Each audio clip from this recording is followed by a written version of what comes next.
আর হোসেন শাহের রাজত্বকালে সন্ত সমর এরা অর্থমন্ত্রী খাদ্যমন্ত্রী ছিল, তাই তবে তার শাখর মন্দির চৈতন্য পদাশ্রয় করবার পরে যারা বৃন্দাবনে গিয়েছিল তখন এনাদের নাম হয়েছিল রূপ সনাত।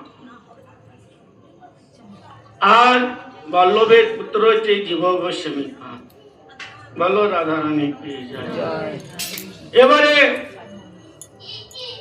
জীব গোস্বামী পাদের ইষ্ট দেবতা হচ্ছে দামোদর, সনাতন গোস্বামী পাদের ইষ্ট দেবতা হচ্ছে মদন মোহন, রূপ গোস্বামী পাদের ইষ্ট দেবতা হচ্ছে আমার গোবিন্দ দেব।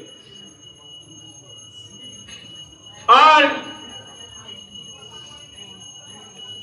আমাদের যে 14টা মন্ডল রাজত্ব করে তার নাম আছে স্বয়ম্ভু সরসী উত্তম উত্তম রেবত চাক্ষুষমন